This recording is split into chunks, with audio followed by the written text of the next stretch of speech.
Hey guys, so before we get into the video, I want to do this intro really quick because when I was filming what you're about to see, my intentions were that the video would be about how I turned my life around and how I got out of depression, but I ended up going a lot into why I was depressed. So I think that it's best to make this a two-parter. So today's video is going to be about why I was depressed, the things that happened in my life that led me there, and I'm going to share with you one thing that I've never shared with you guys before. It's what led to years of depression in my 20s. It's what led to my weight gain, and it's something that was going on while I was making videos, and I've never shared this with you guys before, but it's a big part of my life. So that is what today's video is going to be about, but part two is going to be all about how I changed my life around and how I got out of the depression. Just a little heads up about that. So let's get into it.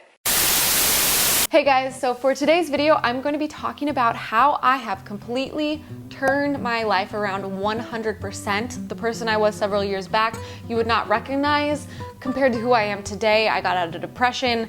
I had a lot of toxic friendships and relationships, and I was just like a mess of a person, to be honest. So yeah, that's what we are going over today. If you're new here, my name is Annie. This is a variety channel, but I am currently in the process of becoming a certified life coach. So I'm trying to do more videos that relates to that and relates to helping people and to share with you what I've gone through, because I feel it's very important for you guys to know what I have overcome and the journey that I've made and all of that, so you can realize that I have the experience that when I start coaching, I can absolutely help people because I have overcome these things myself. So that's why I'm sharing this today. But don't worry, this is still a variety channel. I'm still going to be posting videos with my cat Louise. I know you love her. But I do really want to make more videos like this as well. And with that, I really would appreciate it if you leave me a comment letting me know what you want to see from me. What do you see me doing that I can help you with? Like, what are you like, how did she do that? I really want to know. And I will completely share those things with you because I want to help you. Anyway, on to the subject of this video. So starting off back when I was a kid, I grew up in a pretty good environment. Like, my parents are still together to this day. They took very good care of me. They went through a lot in their life, so I think to make up for all the things that they had gone through, they just really wanted me to have a secure, safe life. And I love my parents. They're great. I don't have any like crazy childhood traumas that I can think of or that I'm aware of. I know that some people aren't as lucky as I was with my environment that I grew up in. So yeah, very safe, very secure, yet I was terrified of everything. I had the most irrational fears. I, for one, just as a child, was so afraid of growing up. Like, I would wake up in the morning and my first thought was like, oh my gosh, I'm gonna be grown up one day and I'm not gonna live with my parents. And that was like my biggest fear, being separated from my parents. I was also always afraid of losing my parents. I think I have a fear of losing people in general. So yeah, I would just like be so terrified that my parents would go out somewhere, like out to dinner, and they'd get in a car crash and die. Or I had fears that I was gonna get kidnapped, or that people were watching me through my window, or that a monster was hiding under my bed or in my closet, or that a ghost was gonna follow me home from the graveyard and haunt me, or that my dolls were gonna come to life and kill me. I honestly had to have my dolls out of my room because I thought that they would come to life and kill me. Like, I had these crazy fears. So I don't know, I was very protected as a kid, yet just very terrified. Like I said, terrified of losing people. So one of my first major heartbreaks in high school was when my first love of a year and a half, which is pretty freaking long for high school, broke up with me. That was heartbreaking. That sent me into depression. And then after that, I've made a full video on this experience, but when I was 18, I was dating someone who passed away, and on top of my fear of losing someone, I had also, on my own, probably starting when I was a teenager, developed this fear of dying. I always was so terrified of death and dying and anything like that. So losing someone, when I had not only the fear of losing people, but also death. Like, everyone deals with loss, but not everyone at 18 loses someone like that in that sort of a relationship. So that was huge. But it also gave me purpose and meaning, because I hurt so bad from that I was like, I want to help people realize that life isn't forever and that we need to make the most of the time that we do have. So yeah, that was a really hard time in my life. And then my 20s hit, and I just shared a video about how when I was 21, I got a DUI. And I was in just like a messy stage of life. I was definitely going out way too much.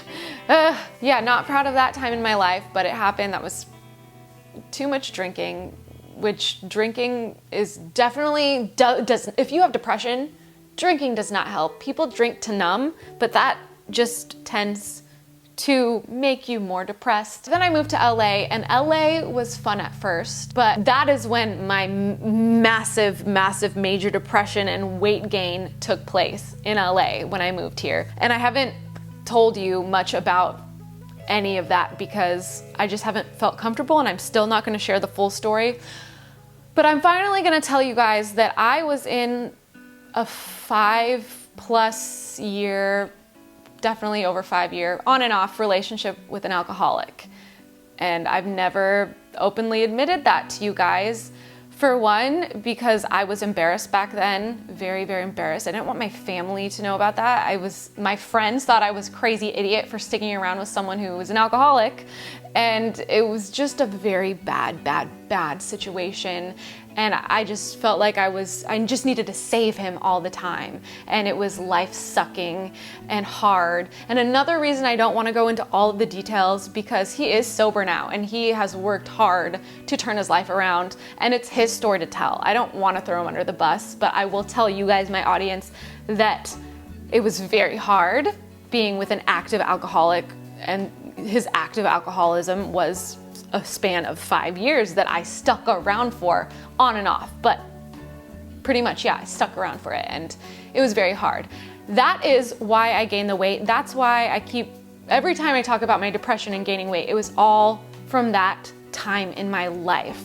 I put so much energy into saving another person and nothing into myself. Like anytime that person would need me, I would drop everything and go take care of him. And I was constantly obsessed, like, where is he? Is he alive? Like, I thought I had to be in his life to keep him alive.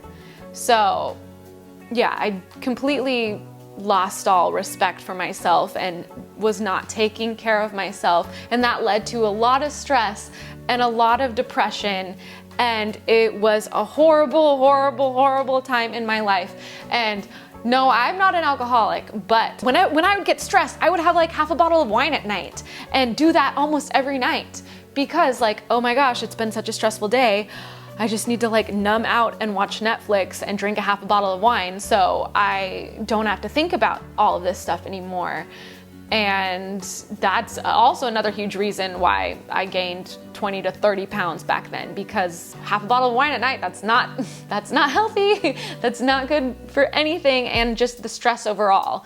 You gain and hold on to the weight when you have all that emotional baggage.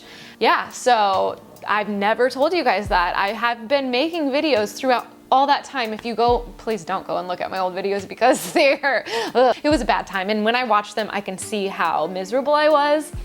But yeah, if you go back like a couple years and you see like, oh, she looks like a completely different person, like her energy is completely different. It's because I was going through all of that and I was constantly depressed. That's one thing I've never told you guys. Whoa.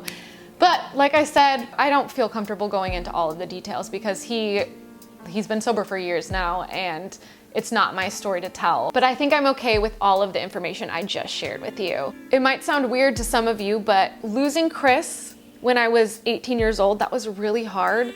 But this relationship in my 20s, during 5 years with an active alcoholic, that was the most traumatic part of my life, just because it was such a long, ongoing thing that I was actively involved in. And I always say, I think that I had to go through all of these things because I did have such a secure, good childhood. Like, my upbringing was great, and I feel like I really needed to go through some tough issues in my adult life to get to the place I am now. If I wouldn't have had all of these things happen to me, I can't even say they happened to me.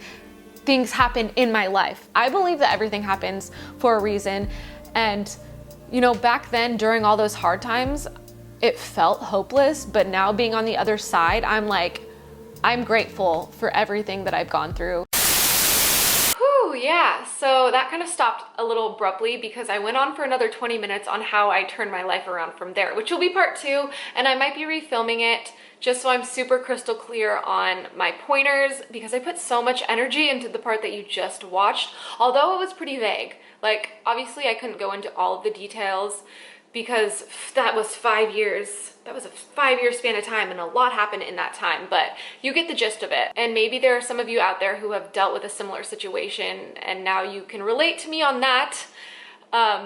It was a very big part of my life though, and I'm doing really well now, and I just want to share with other people that there's light at the end of the tunnel, like a lot of light. You can completely change your life around.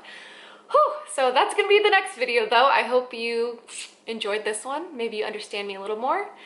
But yeah, that's all, and I will see you with part 2 shortly. Bye guys.